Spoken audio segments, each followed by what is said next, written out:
And like I said, the question isn't, it's not so black and white. Now, on the other token, we talk about morality. What do we feel morally about abortion? I believe it's a woman's right to do what she chooses to do. I don't feel like that a woman should have multiple abortions because it does take a toll on your body. And your body can only stand but so much medically. Someone there to help me raise this child. The man's not there. And then when I got home that night, I couldn't stop crying. The woman basically is a parent that puts in a lot and invests a lot into this individual. Don't get me wrong, daddies are there.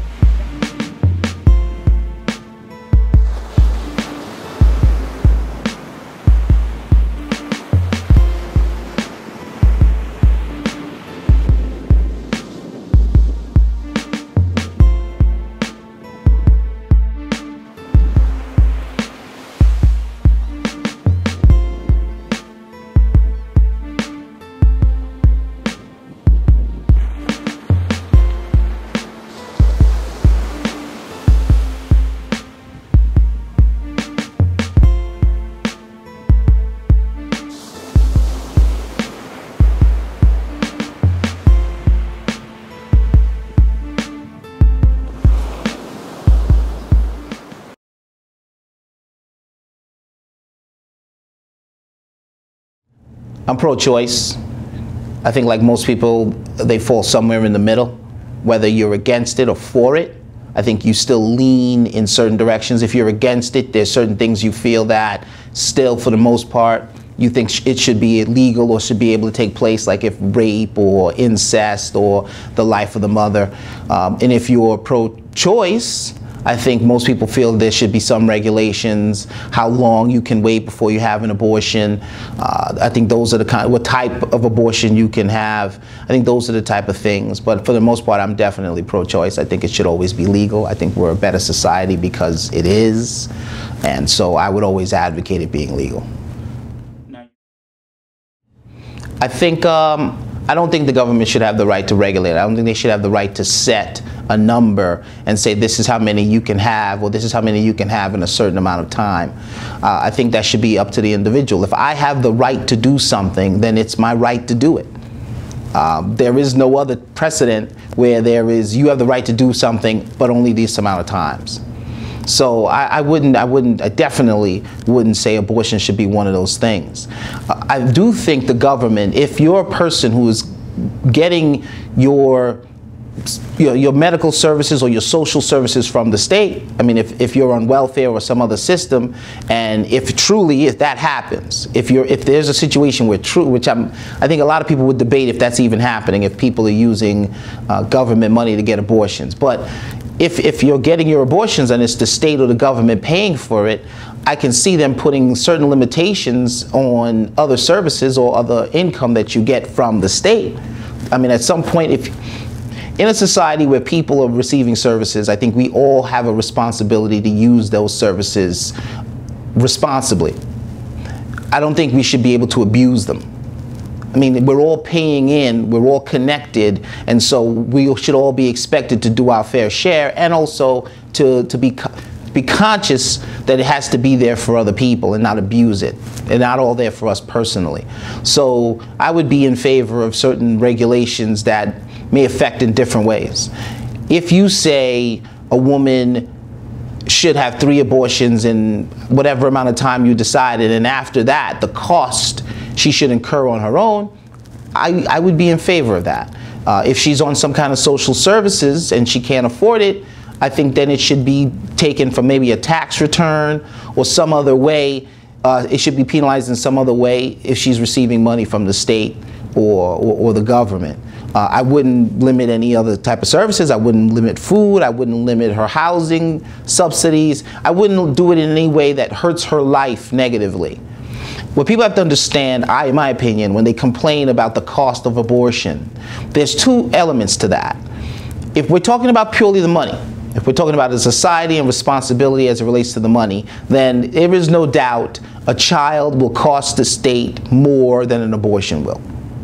The cost of feeding that child, providing home and shelter for that child, educating that child, everything is far more than the cost of an abortion. So the money aspect is out.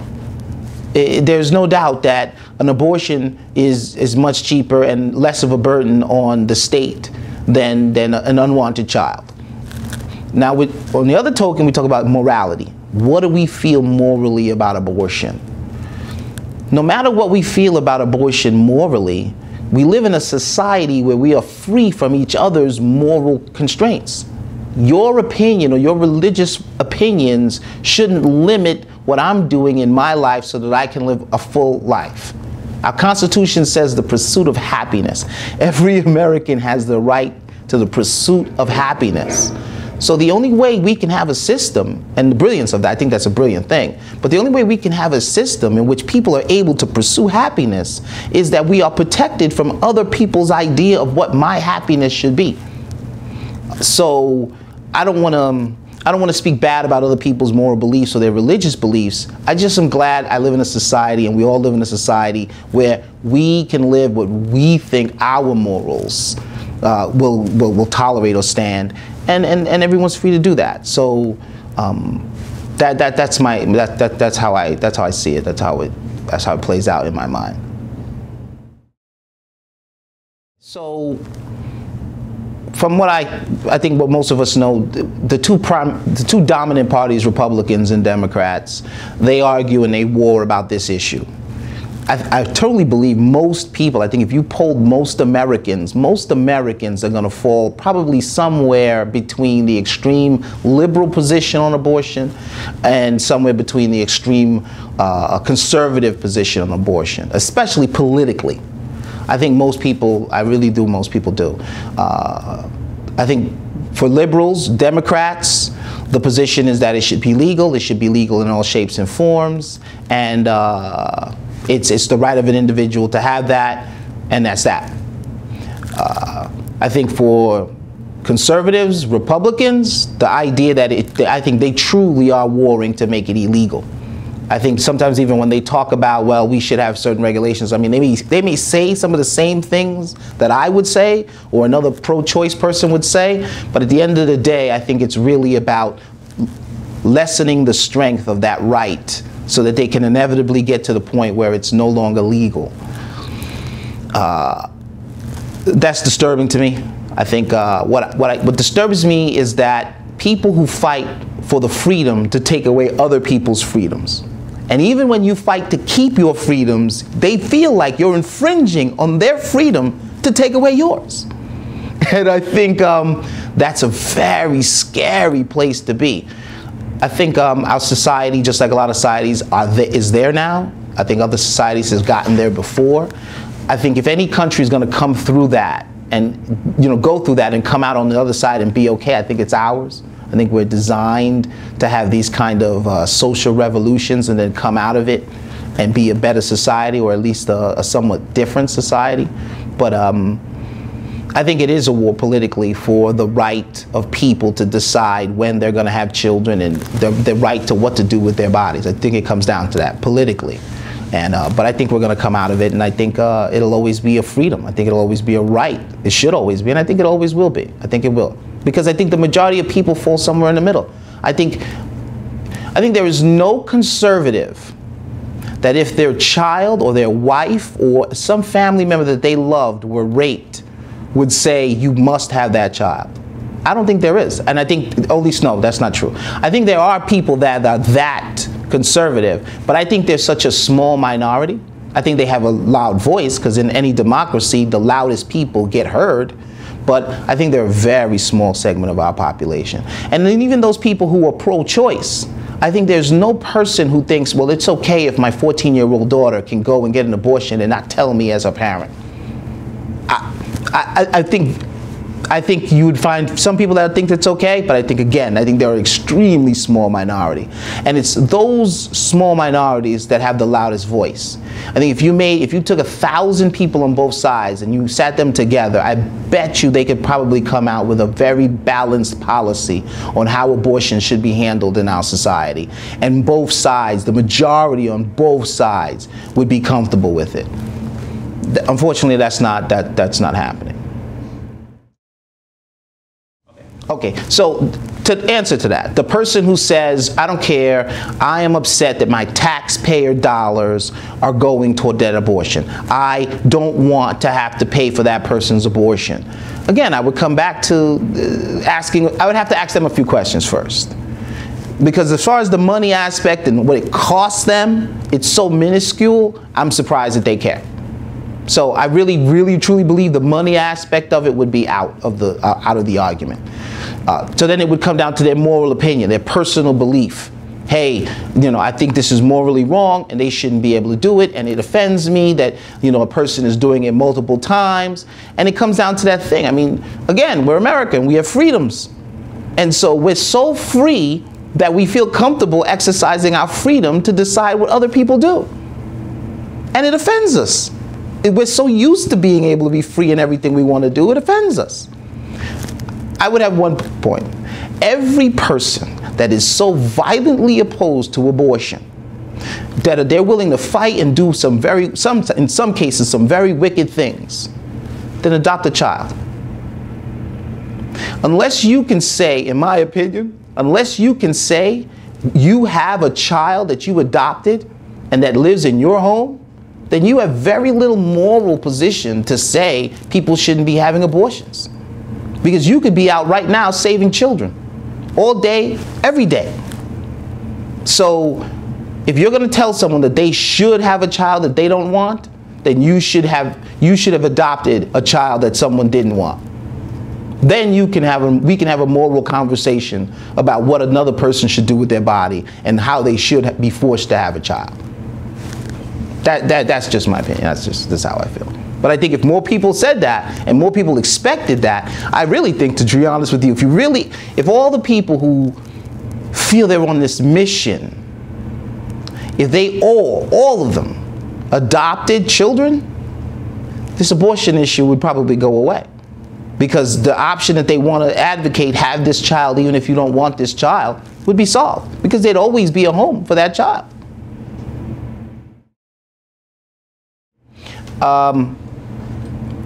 Again, like a lot of issues, I think there's a lot of things in the middle.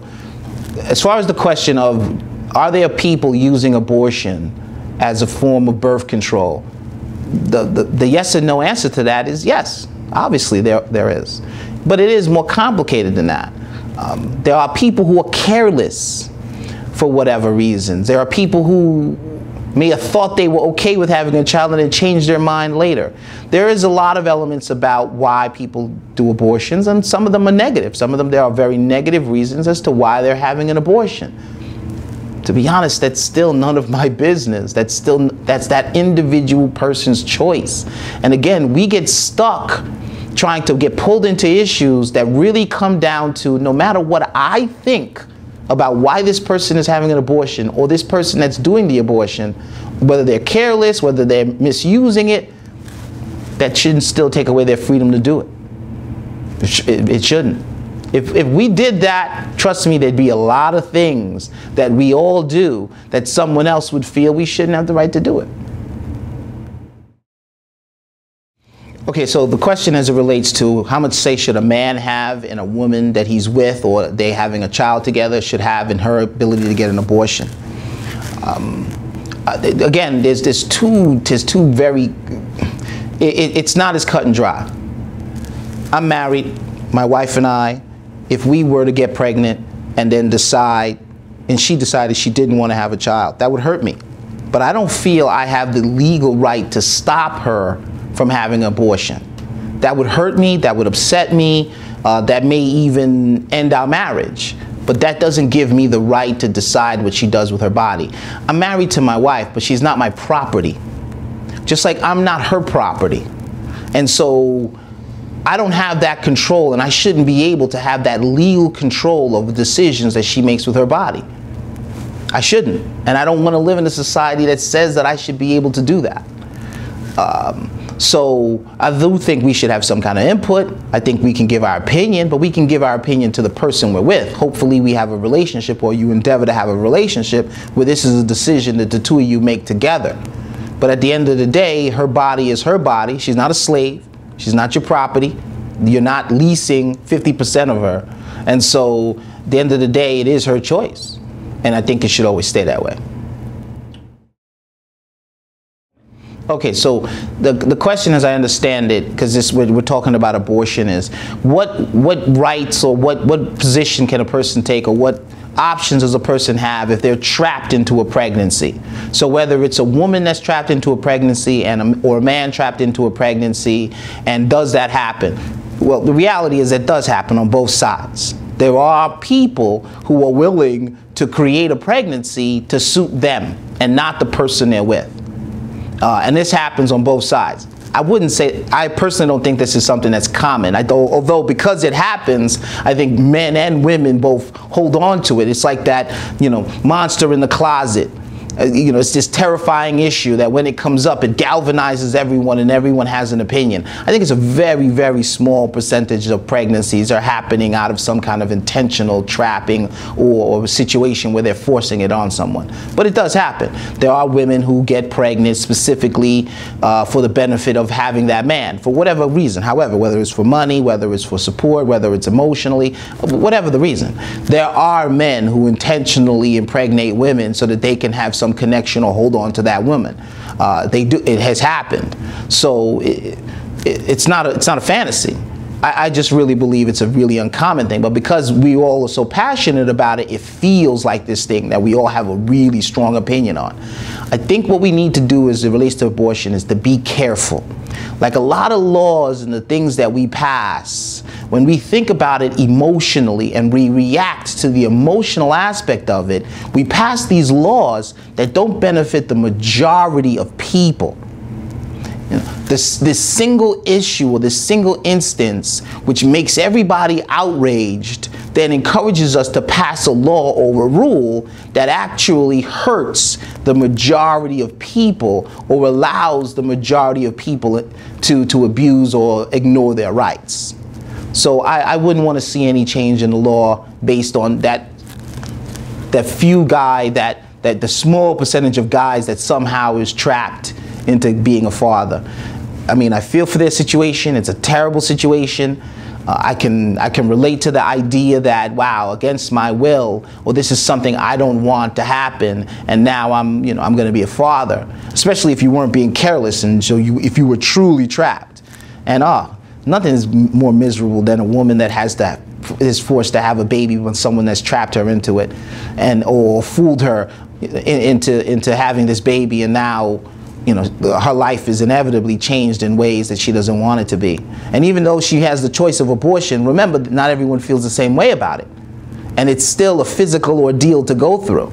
And so I just, you know, it happens, but I don't think it happens in the kind of frequency. I think it happens for carelessness and a bunch of other things maybe. People change their mind, but the actual person planning to trap them, you know, I think that's like, you know, like alligators in the sewer. I think it's a myth. It happens, but so infrequently that you could put it up there with the myth category. All right. In closing, fictional scenario, and I dropped this the other day at the barbershop. Short story. And here's how the story goes, and you give me your opinion on it. Guy, girl. Guy, girl, okay? The girl loves the guy's sort of like a player. The girl, after them having sex, the girl takes the condom, freezes it, takes it to, you know, lab, gets it inserted, she gets pregnant. So now she's pregnant with this guy's baby. The guy doesn't want the baby.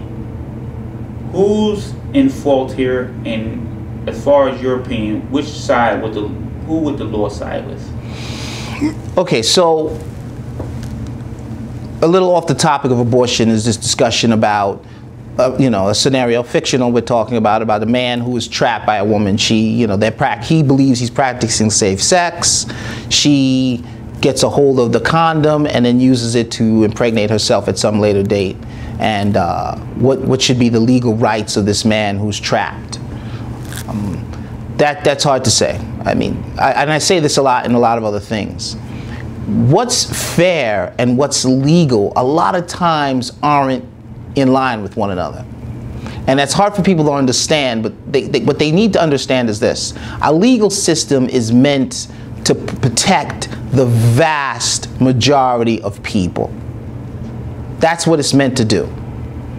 Bar, as we move forward toward, removing discrimination from our legal systems and prejudice and class, class discrimination and gender discrimination and all these negative things from our society, and they still exist within our legal systems.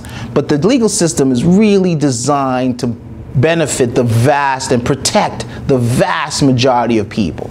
And so and it works. It works because you live in a civil society. But are there people who fall through the cracks? Are there people who still are victimized despite whatever the law says? And those people don't have legal recourse. When they go to court, a judge literally says to them, I'm sorry, my hands are tied. There's nothing I can do about it. And if they are going to make change, they have to run it up the ladder and get it, get a precedent, get some kind of legal precedent for it.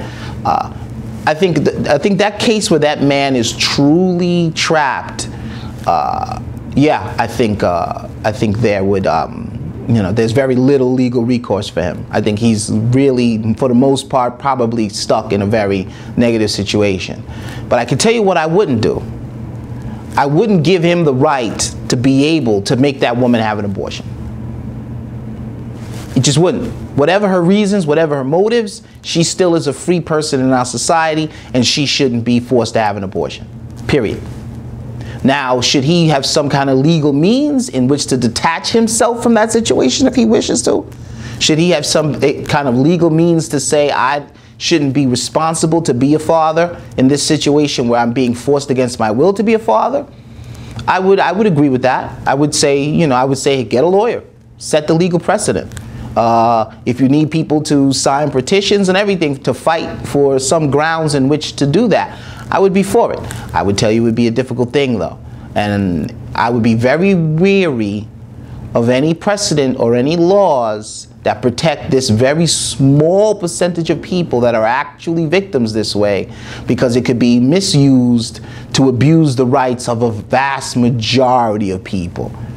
It could be used for a lot of men who should be legally responsible to their children to say, well, it was against my will, so, and based on precedent XYZ, I now should have no legal, connection or responsibility. So I still would err on a law that protects the vast majority of the people, although there are a small minority of people, and that person still would never have a right to force that woman to have an abortion. Never. I would never agree to that. I think abortion, like a lot of issues in our society, is really fought over is really an issue of freedoms.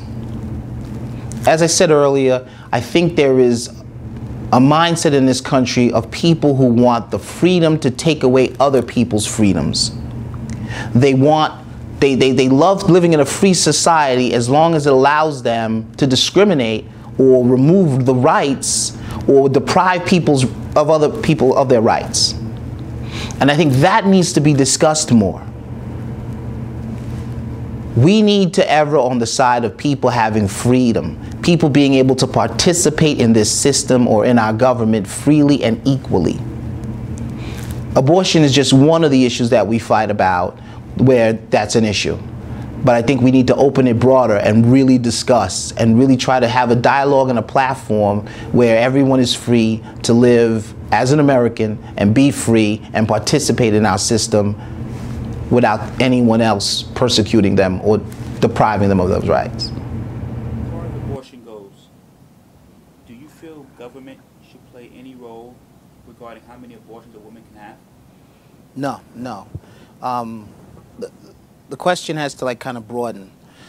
Obviously, citizens should have the right to do whatever they want and many times that they want, and they don't have to register with anyone who they are, how many times they're having an abortion or when they're having an abortion. I think you mean the question as it relates to people on public assistance or using some kind of public health care or private health care to get an abortion. If you're using private health care and your health care provides you with an abortion or pays for an abortion or whatever else, there shouldn't be any limit. And I don't believe there is. Now, people on public assistance, who are using some kind of government health care because they're poor or they're handicapped or whatever the reason why they're on public assistance, I think the public, there's a segment of the public that wants to regulate them, limit them. I don't think the government should be able to do that, and I think it becomes a slippery slope when you allow something like that. Each person receiving assistance from the state or the government, whether it be in food stamps, welfare, or health insurance, has a responsibility to use those funds correctly or use those funds responsibly. Okay.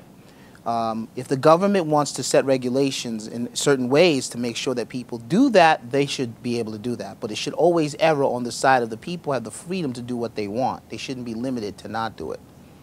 I'll give you an example. Someone would say, okay, after 2 abortions or 3 abortions in a certain amount of time, the government shouldn't have to pay for it.